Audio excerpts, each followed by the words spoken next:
Hare Krishna, Radhe Radhe. Welcome back to my channel Radha की सखी।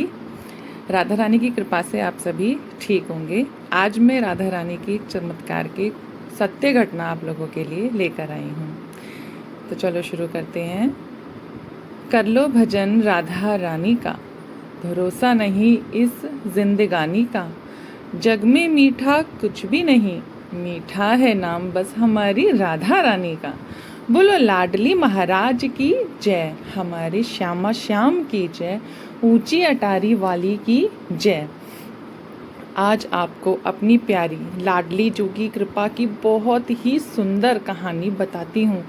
एक बहुत ही सुंदर प्रसंग में बताती हूँ कि श्यामा श्याम ऐसे ही प्यारे हैं जो अपने भक्तों का, अपने प्यारों का बहुत ही ख्याल रखते हैं। किशोरी जी करुणामयी सरकार हैं।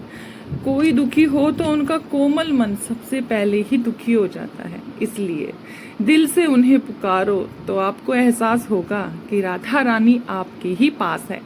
राधा रानी इतनी सॉफ्ट है, इतनी करुणा है उनके हृदय में कि भक्तों पर बहुत ही जल्दी कृपा करती हैं। कहते हैं ना, राधे राधे जपो चले आएंगे बिहारी। तो बस उनका नाम सुमिरन कीजिए और कृष्ण कृपा भी हमें जल्दी ही मिल जाएगी। अब ये सुंदर प्रसंग में आपको बताती हूँ कि ये बहुत पुरानी बात है, जब उस समय में ट्रांसपोर्टेशन की भी सुविधा नहीं थी तो लोग पैदल ही यात्रा करते थे। बरसाना में गोविंद दास नाम के एक भक्त रहते थे, जिनकी एक बेटी थी जिसका नाम मुनिया था। गोविंद दास जी के परिवार में मुनिया के सिवा और कोई नहीं था। गोविंद दास जी बहुत प्रेमी भक्त थे। उस समय उनके चित्त में बस राधा कृष्ण का ही स्मरण रहता था। राधे कृष्ण कृष्ण कृष्ण राधे राधे, राधे श्याम श्याम श्याम राधे राधे। हर समय हर पल बस ये ही वह जपते रहते थे। गोविंद दास सारा दिन अपनी जीविका के लिए काम करते और शाम को श्री जी के मंदिर में जाते और दर्शन करते, और जो भी संत मंदिर में रुके होते थे उनकी सेवा करते थे, उनके साथ सत्संग करते। ये ही उनका रोज का नियम था। बढ़िया जिंदगी थी। एक बार की बात है, एक बार संत ने गोविंद दास जी से कहा, भैया हमें नंदगांव जाना है, हमारे पास सामान बहुत ज़्यादा है और हमें रास्ता भी नहीं मालूम, तो क्या तुम हमको नंदगांव पहुंचा सकते हो? अब गोविंद दास जी बोले, महात्मा जी ये तो बहुत सौभाग्य की बात है कि मैं चलूँगा, आपके साथ कल तड़के ही निकलते हैं। गोविंद दास जी के मन में भाव था कि इन संत को मना कैसे करूं, और नंदगांव तो हमारी राधा प्यारी का ससुराल है, तो भाई वहां तो हम चलेंगे ही। अब शाम को गोविंद दास जी अपनी बेटी से बोले, कल मुझे एक संत को नंदगांव छोड़ने जाना है, दिन चढ़ने तक मैं वापस आ जाऊंगा, मेरा इंतजार मत करना। ये सुन के मुनिया भी बोली, ठीक है पिताजी। अब अगले दिन सुबह गोविंद दास जी 4 बजे ही नंगे पांव राधे राधे करते हुए संत के पास पहुंच गए और संत का सामान जो भी था वो सब उठा के चले। बोले, चलो महाराज। आगे आगे वो चलने लगे और संत उनके पीछे पीछे धीरे धीरे झोली लेकर चल पड़े। एक तो उन संत की उम्र हो चुकी थी, ऊपर से उन्हें थोड़ा सा श्वास का रोग भी था, इसलिए कुछ दूर तो चलते फिर बैठ जाते, कुछ दूर चलते फिर बैठ जाते।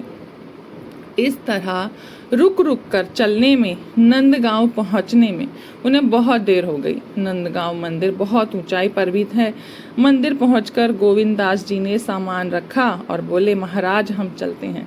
अब संत जी बोले, भैया तुम इतनी दूर से मेरे साथ चल के आए हो, थोड़ा विश्राम कर लो, थोड़ा कुछ खा पी लो, फिर चले जाना। उनकी बात सुन के गोविंद दास जी बोले, ये क्या कह रहे हो महाराज, हमारी राज दुलारी, हमारी राज नंदिनी वो यहीं की हैं, तो मैं तो यहाँ का जल पानी भी नहीं ले सकता। ये मेरी बेटी का ससुराल है, नहीं तो ये घोर पाप होगा।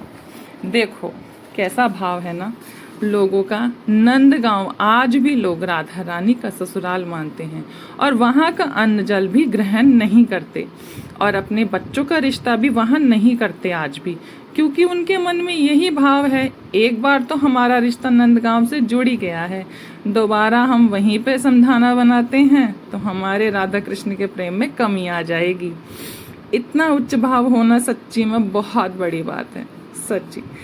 चलो अब गोविंद दास जी की बातें सुनकर संत जी की आंखों में आंसू आ गए। संत बोले, ये तो कितने वर्षों पुरानी बात है गोविंद दास, तुम गरीब भले हो पर तुम्हारा मन बहुत अमीर है, तुम बहुत नेक हो। अब गोविंद दास जी संत को प्रणाम करके राधे राधे करते हुए वापस चल दिए। गर्मी बहुत ज्यादा थी, सूरज सिर पे चढ़ गया था। सूरज की तेज गर्मी, नीचे तपती हुई रेत। पहले तो पैदल ही चलते थे ना। अब गोविंद दास जी का बड़ा ही बुरा हाल हो गया और फिर भी राधे राधे राधे राधे राधे राधे राधे राधे बोलते हुए एक एक कदम चल रहे थे।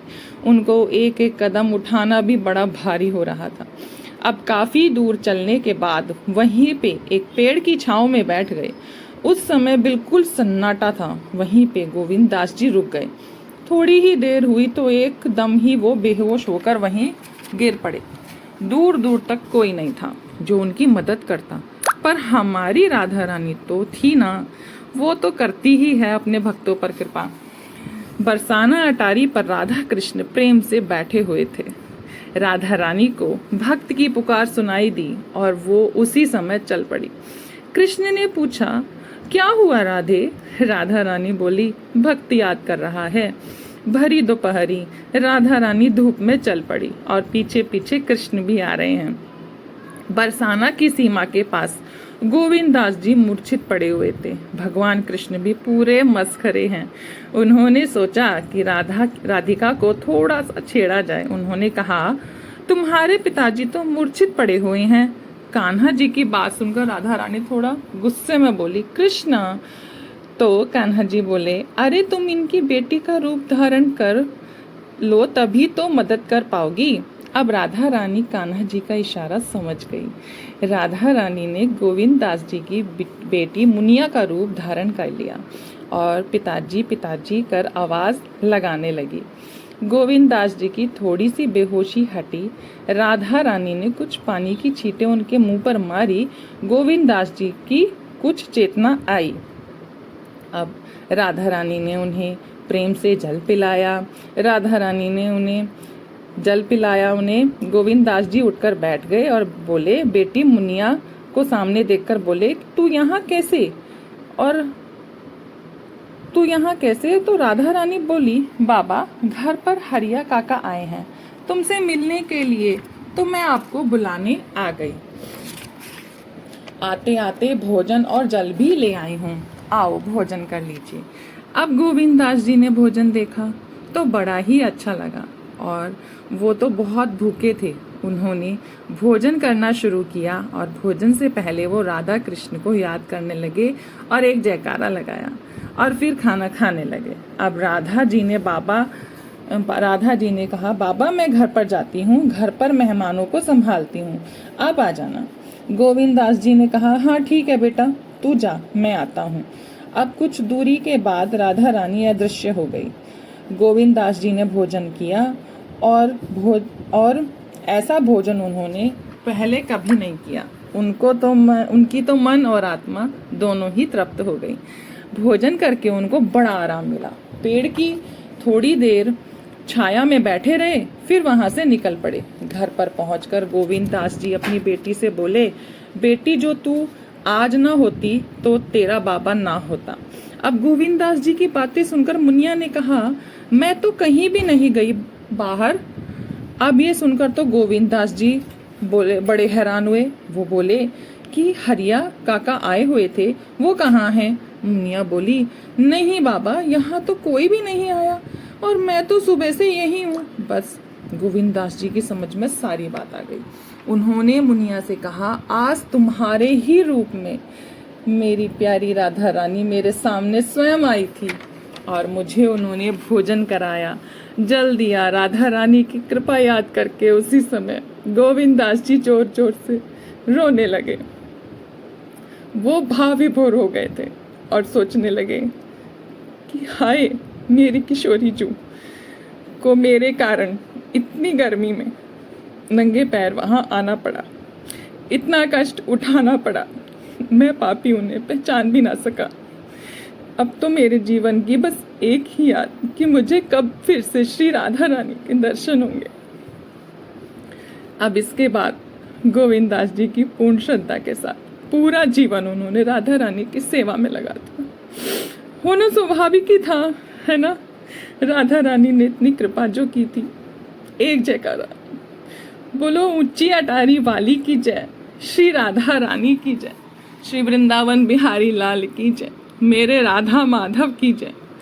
ओ मेरी प्यारी राधा रानी, मेरा सुकून भी तुमसे है, मेरा वजूद भी तुमसे है, मेरी धड़कन भी तुमसे है, मेरी सुबह भी तुमसे है, मेरी शाम भी तुमसे, मेरा सब कुछ तुमसे है मेरी प्यारी राधा रानी। बोलो राधा प्यारी की जय। अगर ये राधा रानी की सत्य घटना, उनके चमत्कार की सत्य घटना आपके दिल को छुई हो, थोड़ा सा भी आंखें नम हुई हों, तो इस कहानी को ज़्यादा से ज़्यादा शेयर कीजिएगा, मेरे चैनल को सब्सक्राइब कीजिएगा, लाइक कीजिएगा वीडियो को। Thank you for watching. Radhe Radhe.